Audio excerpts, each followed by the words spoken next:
The dawn of the 21st century was marked by a moment that redefined global geopolitics: the terrorist attacks of September 11, 2001. As the smoke rose from the ruins of the World Trade Center, the United States was gripped by an unprecedented sense of vulnerability.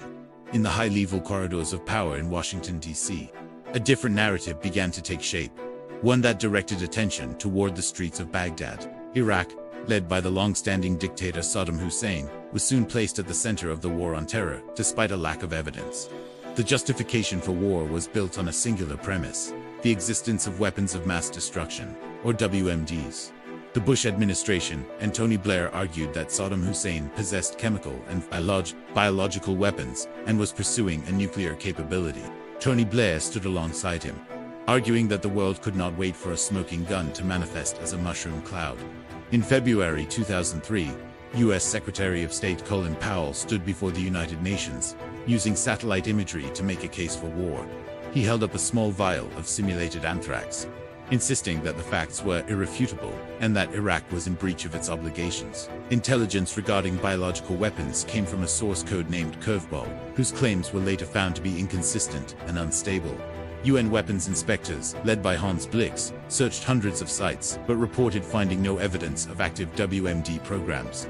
On February 15, 2003, millions of people, in over 600 cities across the globe, took to the streets in the largest protest in human history. Despite global outcry, the Coalition of the Willing was formed, bypassing the UN Security Council and setting a controversial precedent. On March 20, 2003, the invasion began with shock and awe, designed to paralyze the Iraqi command structure through overwhelming force. For the residents of Baghdad, the night sky turned orange as Tomahawk missiles and precision bombs struck the heart of the city. By April 9th, coalition troops reached Ferdo Square, where a massive bronze statue of Saddam Hussein was toppled by an armored recovery vehicle. The initial victory was followed by widespread looting. Hospitals and museums were ransacked, while coalition troops focused primarily on finding WMDs. Paul Bremer issued two fateful decrees: the total disbandment of the Iraqi military and the de-Baathification of the government. These decisions disenfranchised thousands of former soldiers, who formed the backbone of a growing and sophisticated insurgency. By 2004, Fallujah became a symbol of fierce urban combat, with IEDs and suicide bombings inflicting heavy casualties on all sides.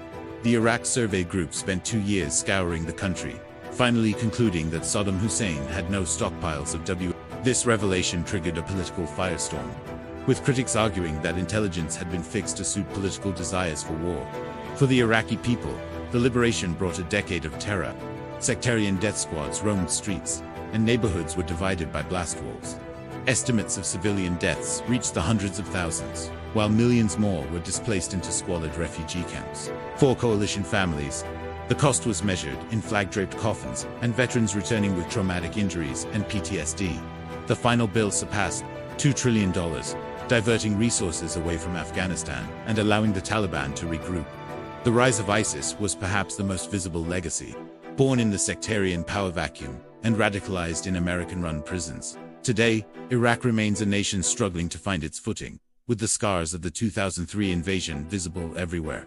The Iraq War serves as a haunting reminder of the limits of military intervention and the dangers of nation-building from the outside. The cost of a mistaken war is paid not by those who declare it, but by those forced to live and die in its wake.